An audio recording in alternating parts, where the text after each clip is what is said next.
What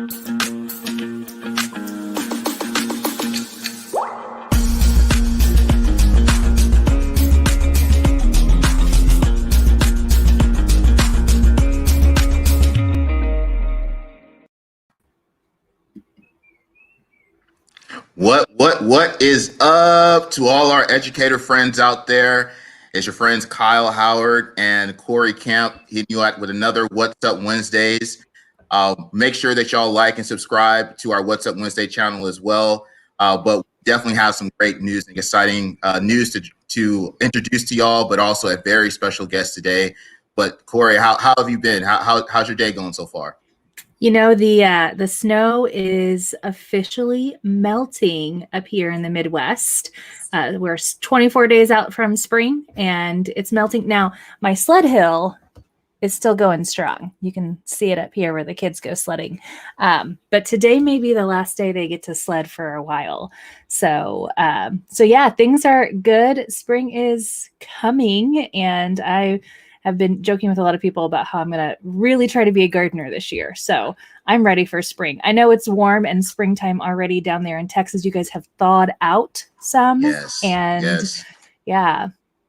This is actually my first What's Up Wednesday show since our Texas freeze here. So we made a little camp in front of our fireplace. Luckily, we had a fireplace just to stay warm. It was fun doing the frontier kind of and for a couple of hours, right? And until we were ready to turn the light switch back on. But we're thawed out now. We're ready to bounce back, and we're ready to go now. Yeah. Well, good. I'm so glad. Yeah, I know there are just such a wide variety of experiences over the past week and a half from all of our friends down in Texas, some who were just fine and got to help others who got to rough it for a little bit, and it's just fun enough, but not really something you want to do again. And then others who their survival skills were really tested, and they've come up to a lot of hardship. So we are thinking about all of you and your schools and everything, and hope that you and your family are well and able to move forward this week. So yeah, speaking of moving forward and looking ahead at things, Kyle, we have our conference to talk a little bit about today. Yes. We do we have our call to proposals going out for our Better Together Summit. This is our second annual. This is going to be way better than last year. We're gonna times 10 that. So make sure that y'all get the proposal out if you're interested in speaking, but then also spread the word if you're interested in actually joining our conference as well. Yeah. So save the date. It is June 21st through 22nd. Now, this is, in true Sydney style, an experience like no other. It's a virtual experience. We actually will open up the conference before the 21st. So once you've registered, as we get closer to that deadline, we'll share more information with you. But you're going to be able to go in and preview some of those sessions and get to ask some questions before the conference even begins. And then, of course, like everyone who attended last year, everything is on demand, but also still active. It's not just like go back and watch it and see what you missed. There's still an opportunity to engage long after the conference. So yeah, we sent the invites to present to all of our past presenters. So they are getting that. And a lot of them have already confirmed with an excited yes, which is exciting.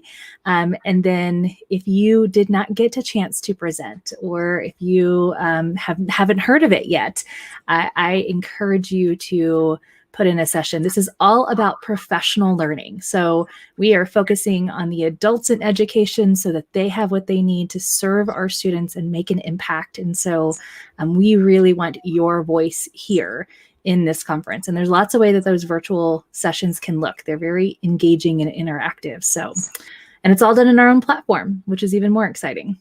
And is free. Oh yeah. Hey, y'all. Free. You don't have to pay for travel. You don't have to pay for the conference. So yeah, definitely check it out.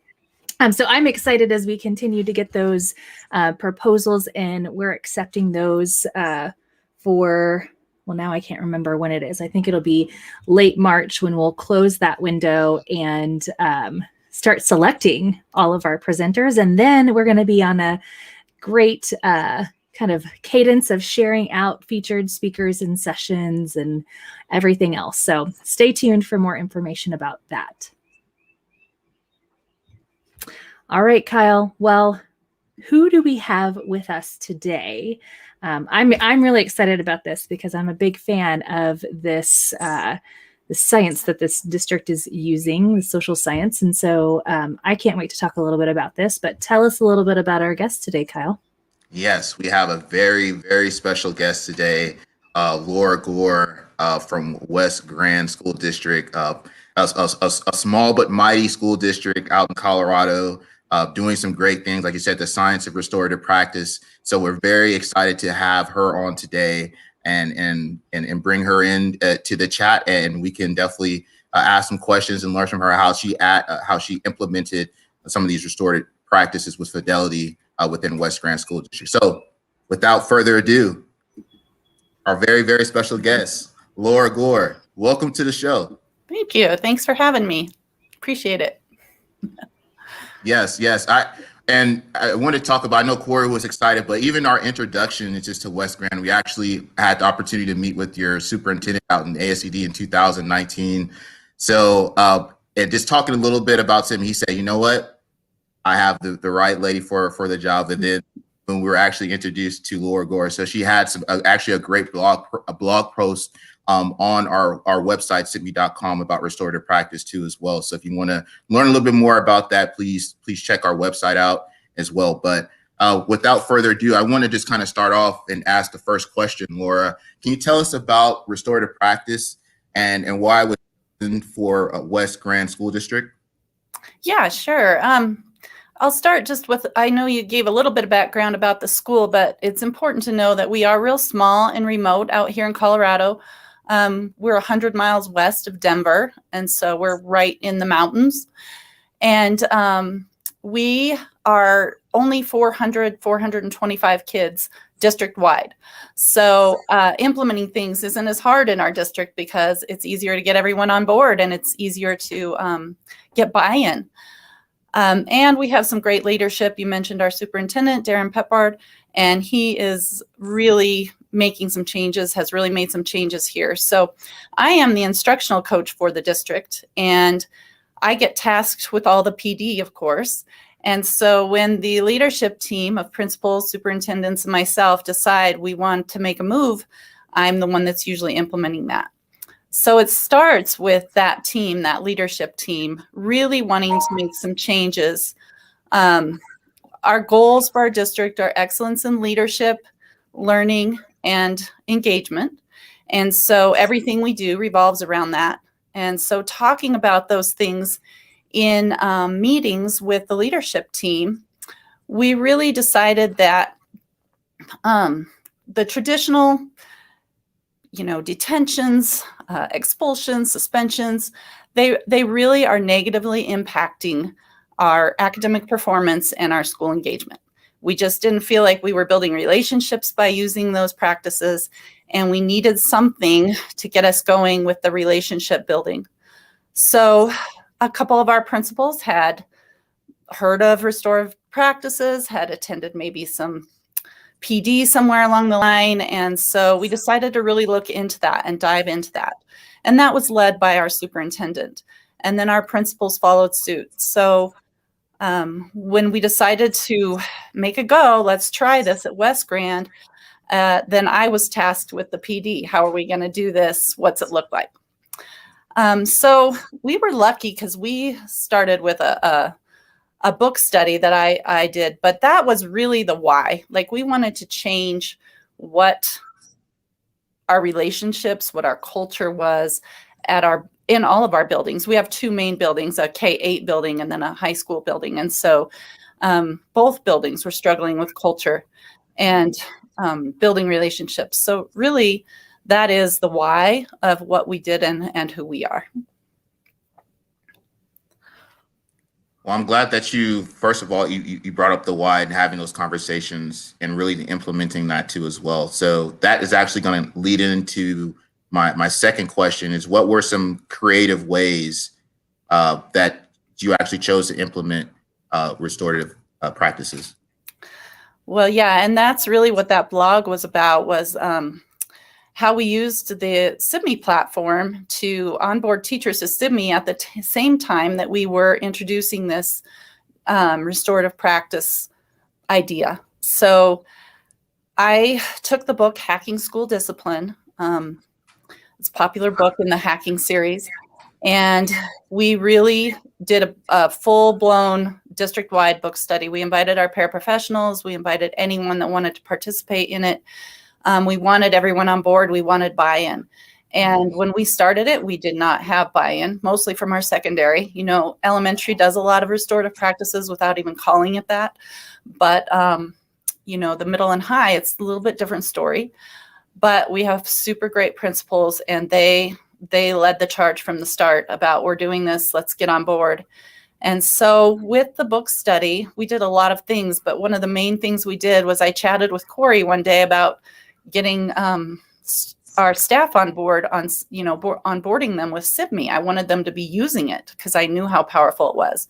And through her and I's conversation, great ideas happen when Corey talks. It's awesome. But she kind of gave me the idea, why don't we record some of those practices and they can see for themselves. So as we went through the practices, it might have been a morning meeting, or it might have been revisiting your classroom expectations for your students, or maybe it was a mediation conversation. There was lots of options given in the book. We tasked our teachers with going back into their classrooms and doing a SIBME recording of them doing a practice from the book. And so they did that, and boy, was it powerful. They were able to see themselves teaching it or using it. They were able to see their students' reactions that maybe they don't always see when they're actually practicing. And just the whole class as a whole, the reception of things. And they tweaked things, and they changed things, and they re-recorded, and then they shared. And none of that was something that I asked them to do. It was just a natural flow to what they did.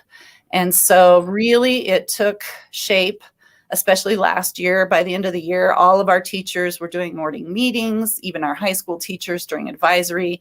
Our principals were using mediation conversations. Our elementary teachers kept going back and revisiting expectations, having, you know, conversations. We had a lot of teachers adopt new ways of greeting students in the hall. Just all kinds of things took shape from that. And I really credit it to getting them going on SIBME and being able to see themselves in action, I guess. So on top of that, our principals really drove us. This year's been a little different. We actually have been in person most of the year. We were lucky enough to be able to do that. Our high school's probably been out doing more remote learning than the other building. But even with that, I was just talking to our high school principal about it, and she was saying that, boy, we have a lot of online issues with kids right now that we're having to work through, and restorative practices is also working for that. They're still having those mediation conversations around those things. It's just a little bit different feel to it. So yeah, that was how we implemented it, and we have not done more PD since then, but our teachers are still using it. So I love, this is why I love restorative practices so much. As a social science and psychology major, before I went into education, I have been a fan of it. I got to be a part of some large school districts as they began to implement restorative practices. When it first kind of came into the field and kind of bubbled to the top several years ago. And so it's exciting for me to hear. And you're so right. A lot of these things, many teachers do without really calling it, giving it that label. But to be able to provide your district and your teachers with a framework and some structures. And I think when you can name things, it makes it a little bit easier to then be able to identify, is that's what's happening or not? And what can I do to make that happen? And then add video to that to really help them see is powerful. And one of the things when I found video for myself 13 years ago in the classroom, it was a little bit of things that I noticed about what I was doing as I was instructing, but it was so much more getting to see my students. And in fact, most of the video I did in my classroom, you could hear me on the camera, but it was focused on the students. So I could see how their demeanor changed, because some of my students, they weren't great self-advocates at the time. So you could just kind of see them start to melt as they felt like, I don't know this is becoming harder and harder. And then they started to, disengage. And so it was so powerful for me to be able to go back and look at, where am I losing my students and what impact is that? And what signs do I have that I can be more cognizant of in the live lesson to do that? And so again, I was recording and re-recording, and did that make a difference? And so I hear that in your district with your teachers. And I think that's really amazing. And you're right, restorative practices is about those kind of mediations. It's about creating greater ownership in our behaviors and the consequences of those, so that we can better control those as young individuals. And so it's a really great practice. And I love hearing how it's gone into this remote world and supported in those times where you've had to be remote. Yeah. So you've talked a little bit about the outcomes. I want to give you an opportunity to share any more outcomes that you didn't really talk about, but then I also would love to hear what's next. Like, you haven't had to do any formal PD. I want to mention that you haven't had to do formal PD, you said, but it's been happening because they've been reflecting every single day and every week. And so what's next? What are you thinking is next for them in regards to restorative practices? Or is there another big priority that's coming down the line as you're looking at this year and moving into next year? Well, I would say, first of all, referring to the outcomes, we actually send out a survey every year about our culture in our school with lots of questions that goes to parents, students, and the community, and teachers, sorry. And so this year we were really excited because we sent that out. I don't know if I'm sure you've heard, but we had a horrible year of fires here in Colorado. And one of the fires was 30 miles away. And so it affected the other end of our county, but there are lots of teachers and kids that commute. So that we sent the survey out in the midst of that fire and the pandemic. And we still showed improvement on there by 60% of our students said, 60% more than last year, said that they felt connected to the school. They felt like they had great relationships with teachers, and that school was a great place to be. So for us, that was a true win, and we credit that entirely to our restorative practices because, it's just all about relationships with restorative practices. It's about building those relationships. It's about fixing the harm that was done by a student or even a teacher, and really just talking through that and communicating. So we were really excited about that outcome for us, and it kind of solidified that we were doing the right thing and we were on track. So that was nice. As far as what's next, we have so much, as every school district does, so much on their plate right now.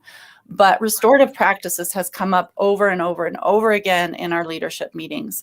Our biggest challenge is new staff that comes on and that hasn't been exposed, didn't go through our book study, didn't get that framework. And so we are right now trying to figure out the challenges of bringing new staff into the restorative practices world so that we're all speaking the same language and the students are all getting the same message, and being treated fairly much, pretty much the same across the board. So that is a big challenge for us right now. And I'm working on that. If you have great ideas for me, let me know. But also just continuing with this charge.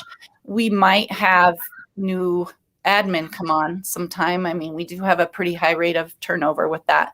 And so we want to continue as a district to make sure that whoever comes on, we're continuing with this practice. So, you know, right now we're looking to the future. We're really happy where we're at, but we know we have work to do with new staff and revisiting with old staff. They would be mad if I called them old staff, veteran staff. Veteran staff. There you go. And just keep working through those issues. So, yeah. You know, one thing that I see as an opportunity, though, and you've probably already thought about this, Laura, is because teachers have been using video to record those practices, you now have models upon models that you could lean on for those new staff, not just to say, at West Grand School District, we operate with restorative practices, and here's why. I think the why is going to be continuing to be important for any new staff, so they really can understand the purpose of it. But here's what it looks like with our students in our walls. I think that is really powerful, and not just leaning on here's an amazing example, but also here's what it might look like the first time you try to do a morning circle. And here's what, and here's how that progression, like there should be a progression. The struggle is real. It's not always completely perfect. And so you've got a great way to really be able to utilize those in your video library, as well as in any PD sessions that you offer for people. So yeah, I think you've got a lot of content to maximize on. And what's most powerful about that content is it's yours, yes. Right? It's your people, it's your students, it's your walls. So that's really cool. I'm super excited to hear about how that transition works for your new staff, and then how you continue to keep the conversations alive with your veteran staff. I think that's really important. So thinking about implementing restorative practices for the first time, and really we can think more abstractly about like anytime you're trying to get something as a lift off in a district, no matter the size. I mean, it's a little bit easier when it's a smaller district, but it doesn't come without some difficulties as you try to get buy-in and really share that why and how. What advice do you have for those who are thinking about wanting to improve restorative practices or create restorative practices, bring that into their district or school? What would you say? Well, I always say this to everyone, but knowledge is power. And for me, I believe just really studying it, really learning about it beforehand, before I present it to anyone. And the more I learned, the more I was on board with it. I'm not the one that's working with the kids. So for me, it has to be I have to look through it with a different set of eyes. I have to put myself as a teacher, which I have been a teacher for, 25 years, but still now I have to sell it, so to speak, to teachers. And so knowledge is power, really. And then that buy-in. I just, if our staff didn't believe in it, if my admin team was reluctant, we would never have gotten as far as we have. So that's definitely been a huge thing. And then, the professional learning, like you said, it may not be formal, but there still has to be a way that your staff feels good about implementing it and feels like it's okay to make mistakes. And that professional learning is huge. And then I think as we're doing this more and more, I would say that building capacity by showing best practices is huge. To continue to model our principals. Sometime we'll go into our classrooms and model a morning meeting or model a mediation for a younger, newer teacher that's struggling with that. And so just continuing to build that capacity is huge for us. So yeah, I think really just learning about it, getting that buy-in, the professional development or professional learning that goes with anything new, and then the capacity, continuing to build capacity. That's the advice I would give. Yeah. And I think, as a part of being able to do those things, video for your district has been a really powerful vehicle for that, right? Yes. And I do think it's anytime I've coached and mentored a teacher who was struggling with behavior, whether that was the whole class or with a particular student, behavior is so emotionally charged, and we have so many just practices that have just been passed down when it comes to behavior and consequences and reprimanding individuals, and it's hard to stop and change that behavior if you don't have something to help objectively look at that. And so I think video is that great way to say, here's what was great about that morning meeting.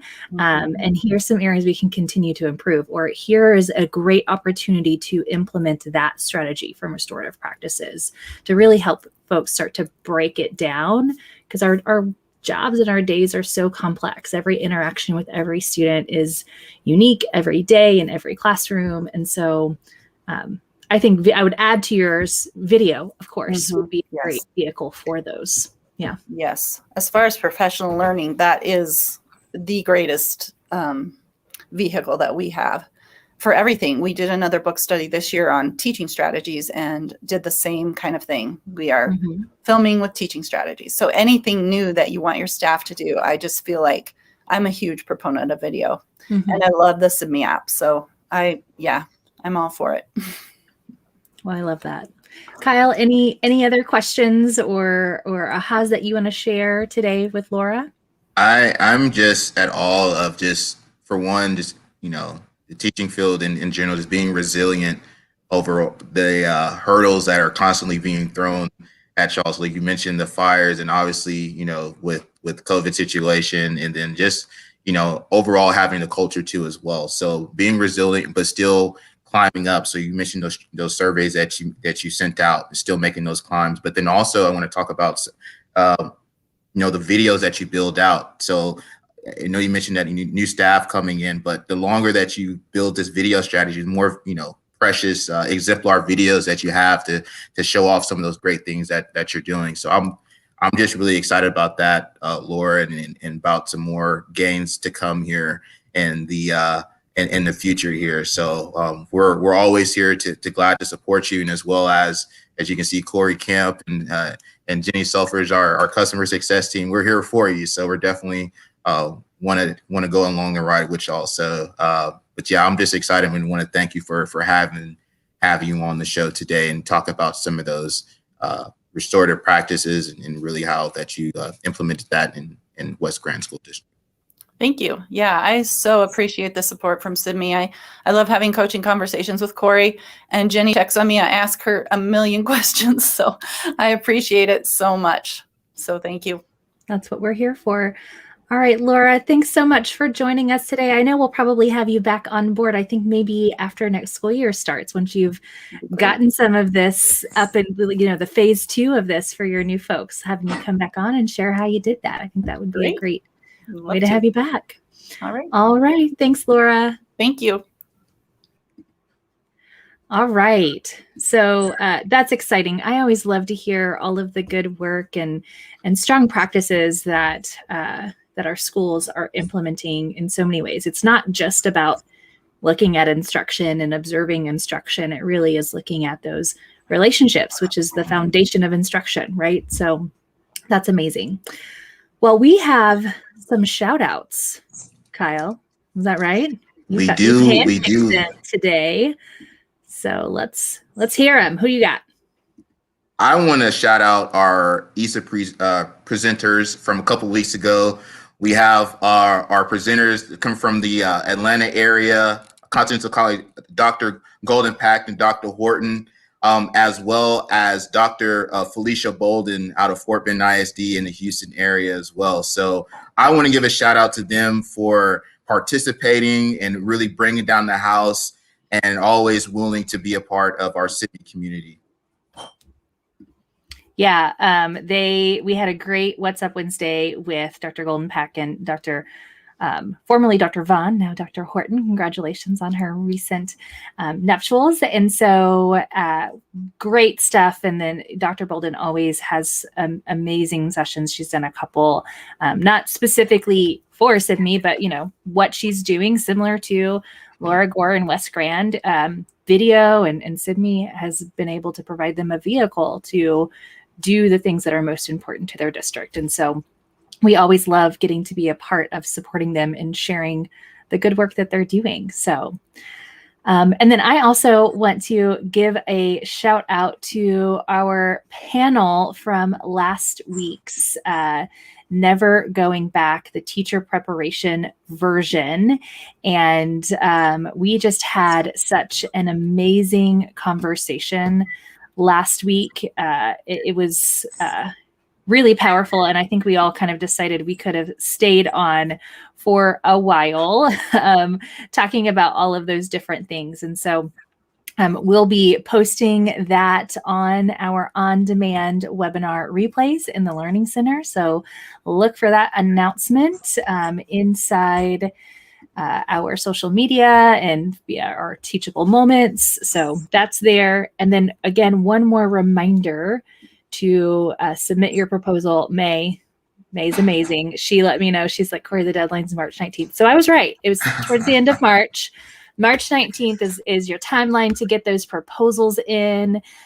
So get those in for us and save the date on your calendar, June 21st through 22nd of this summer. So, all right. Well, we also have a reminder for our Feature Friday, right? We're going to end with a Feature Friday from last Friday, just so everyone is able to catch it. If you want to hang on, you didn't see that, we're going to play that for you as we go out today. You want to talk about it, Kyle? Well, one more thing before we go out, I just want to make sure that the folks at AACTE, make sure you stop out by our Brian McGill. He is at the virtual booth, so make sure y'all say hello. He loves virtual coffee. Have a few coffees with him. Maybe have a limit for two for Brian. But okay, Brian only needs so much caffeine. Make sure you stop by and say hello to our friend Brian McGill at DTE. Yeah. Oh, yes. I forgot that he was up and going with that virtual booth early this morning and already had a few people pop by. So if you are at the AACTE conference, say hello to Brian. All right. Well, it was great seeing you again, Kyle. I'm so glad that you are warm and dry and you've got some food. Your grocery stores filling back up, right? I heard they're slowly packing the shelves in Houston. Yeah. I heard they're repacking with our friends down in the valley too. So that's good. All right. Well, enjoy our Feature Friday, folks, and tune in next week for another What's Up Wednesday show. Bye, everyone. Adios.